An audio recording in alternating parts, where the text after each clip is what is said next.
wish you would tell me what happened. All in good time. You are not supposed to talk or worry about anything today. By Elrond's orders. But talking would stop me thinking and wondering, which are quite as tiring, said Frodo. I'm wide awake now, and I remember so many things that want explaining. Why were you delayed? You ought to tell me that at least. You will soon hear all you wish to know, said Gandalf. We shall have a council, as soon as you are well enough. At the moment, I will only say that I was held captive. I think anyone who has read The Lord of the Rings multiple times, returning to the story again and again, will have favourite chapters. With 6 books spread over 3 volumes, there are 62 chapters to choose from, and they vary in content as much as readers' opinions will vary, probably in ways we can't quantify. And like most, I have my favourites, and one chapter stands out in particular for me. This is a video dedicated to that chapter, a chance for me to talk about my opinion on Tolkien's work, with less of a focus on analysing and interpreting it like my other videos. I do enjoy just talking about the Legendarium as much as I enjoy researching it. My hope with this new playlist of videos dedicated to opinions on Tolkien's work is to allow others to share their own opinions. I start by asking which chapter is your favourite and why. And if you happen to be one of the few who also make Tolkien videos, then why not respond with a video and share your own thoughts on the chapter you enjoy the most. The chapter I hold above all others has been described by some, including those who have adapted Tolkien's work, as boring. A chapter of talk and little action. They say that like it's a bad thing.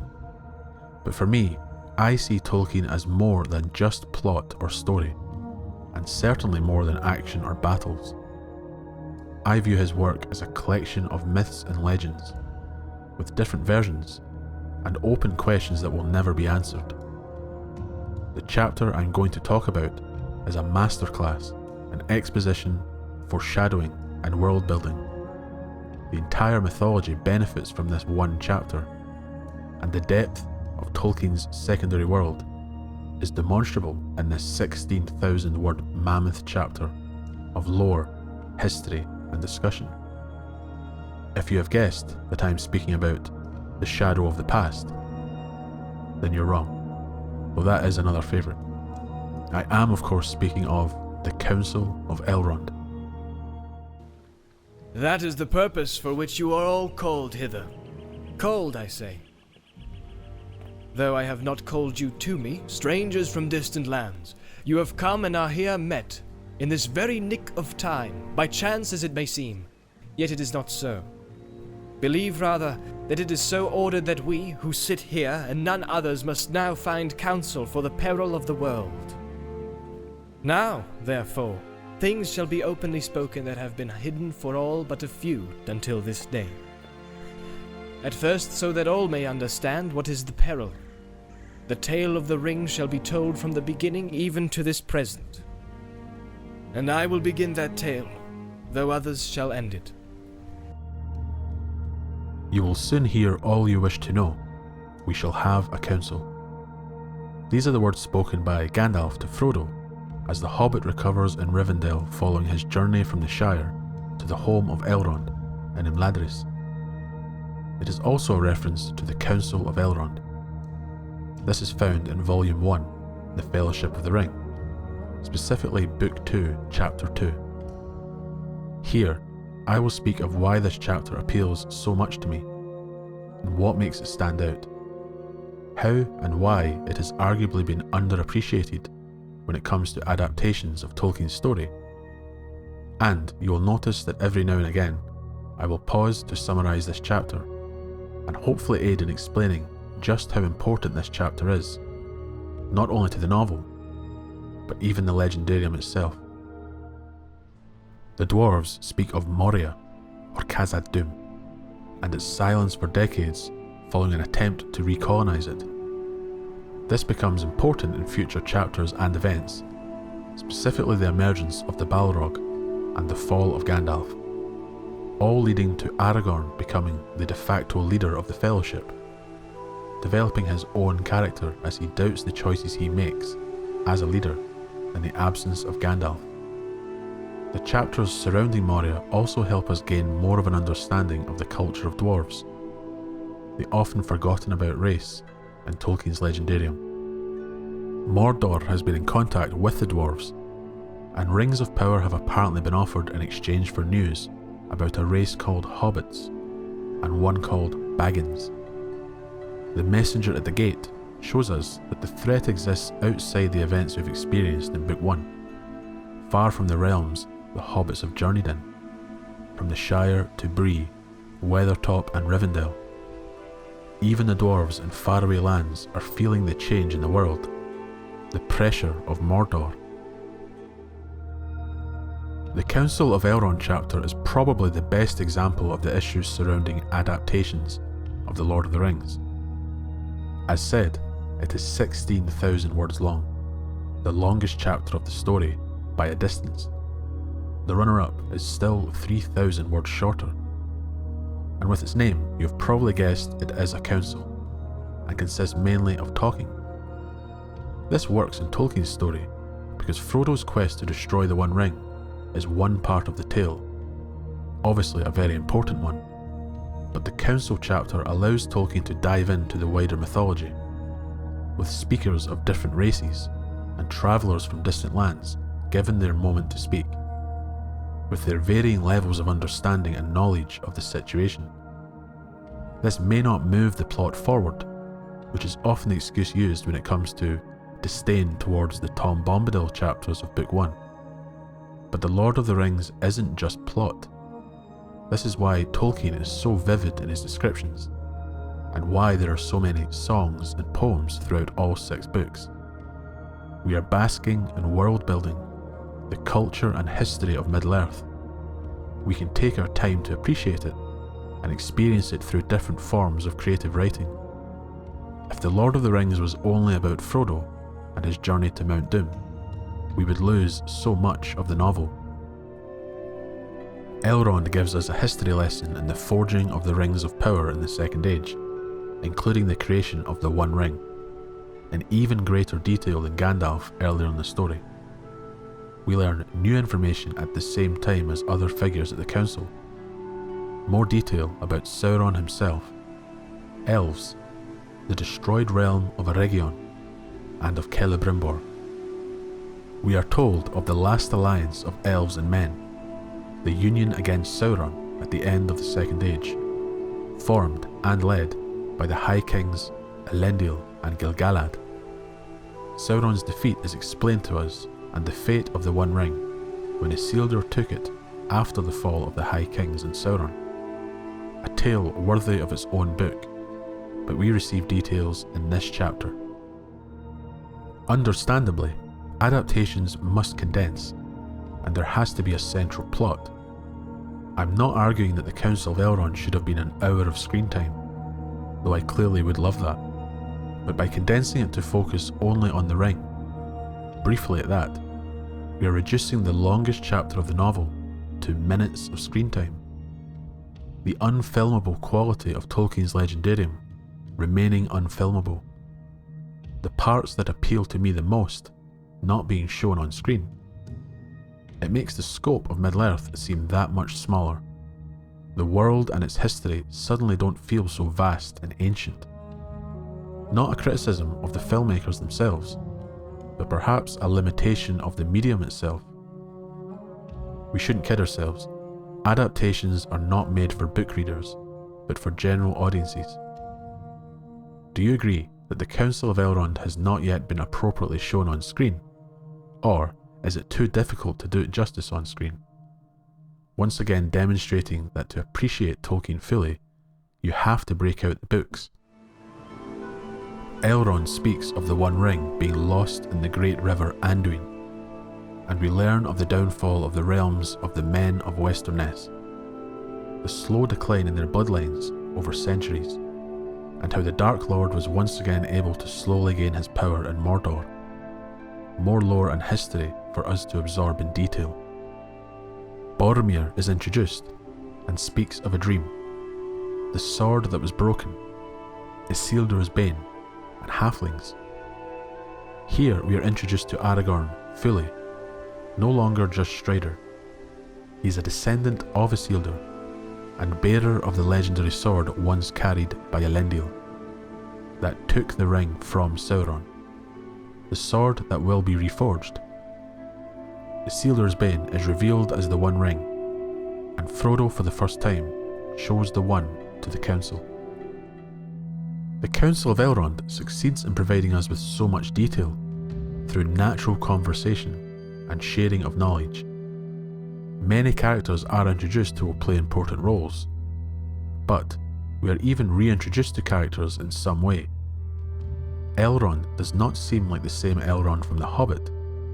He seems more important, venerable, and ancient. We have only known Aragorn as Strider since the hobbits met him in Bree, but he is now introduced to us as an heir to the throne, descendant of an ancient house with origins across the sea.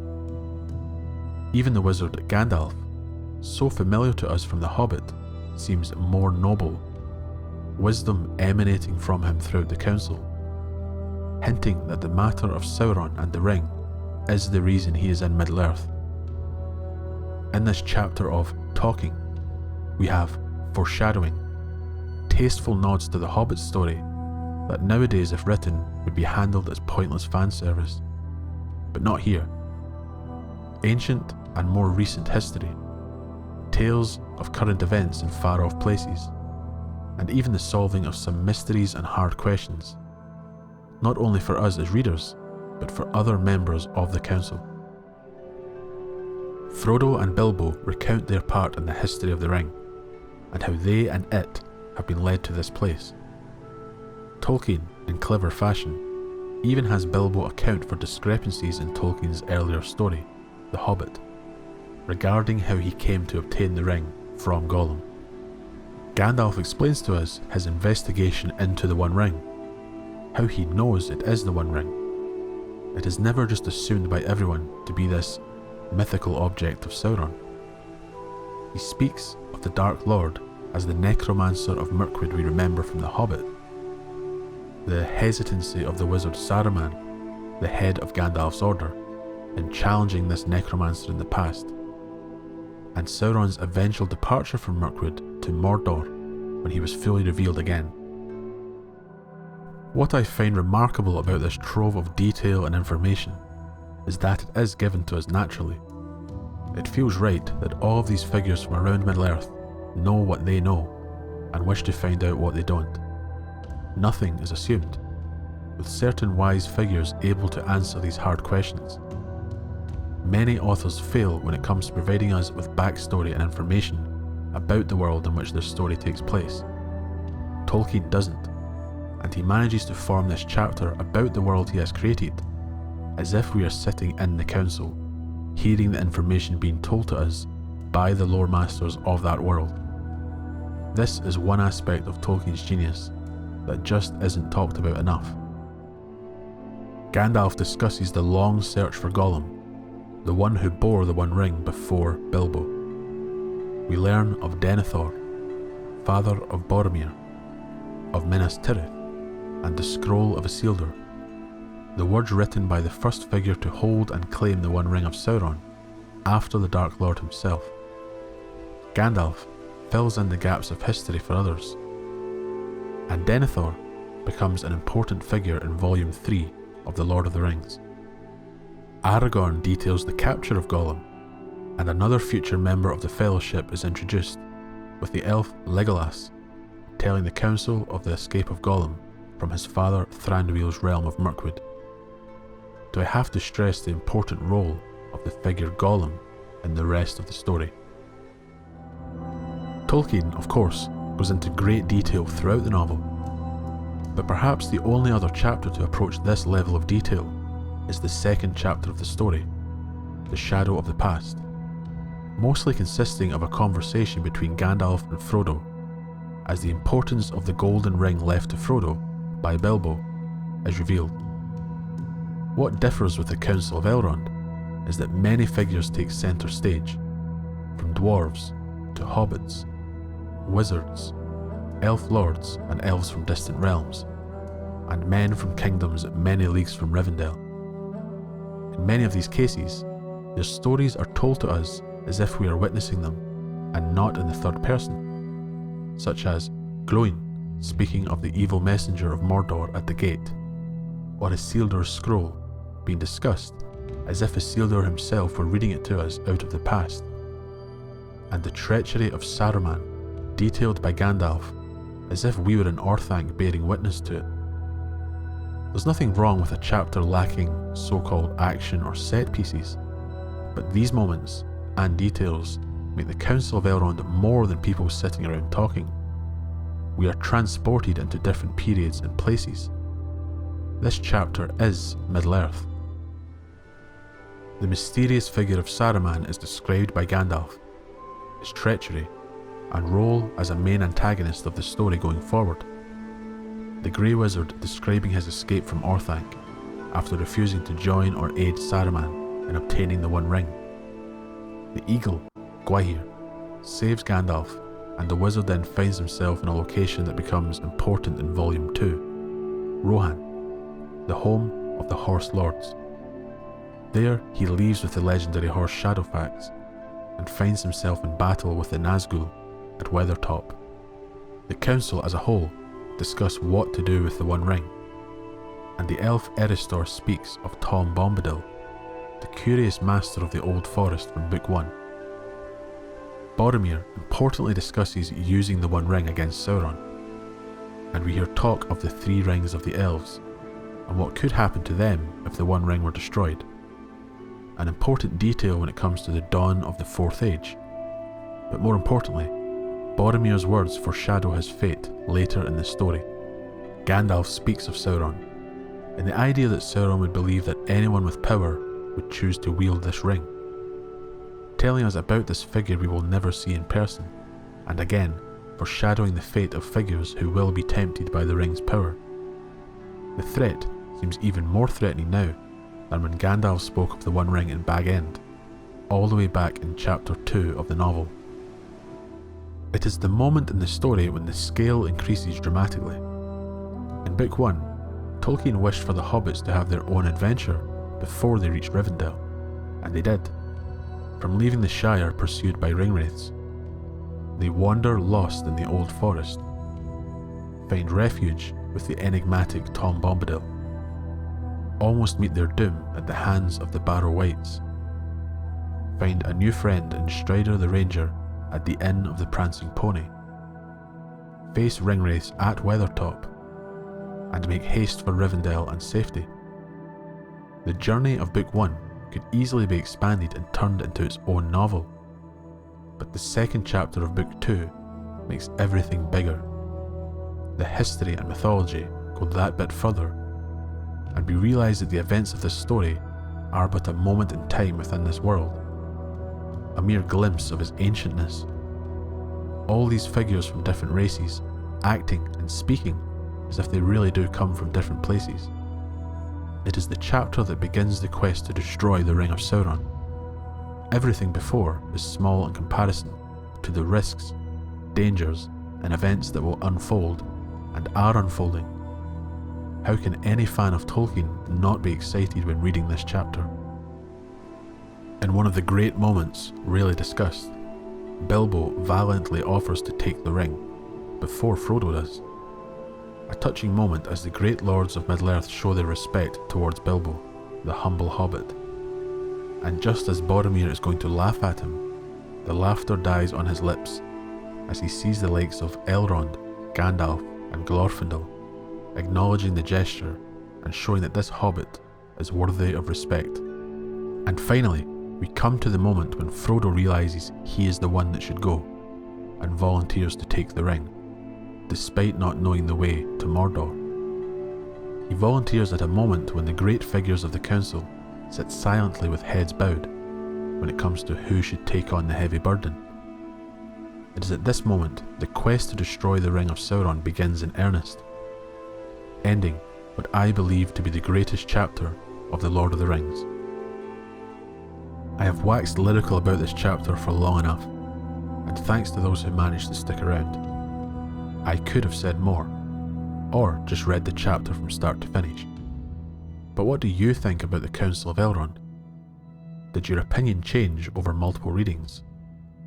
Are you someone who once found it or still finds it boring?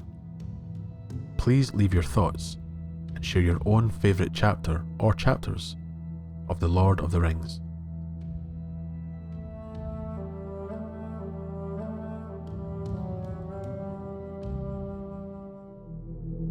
I hope to see you all again on the next video in 2022, and if you'd like to support this channel, please consider subscribing and checking out the many other videos exploring Tolkien's Legendarium.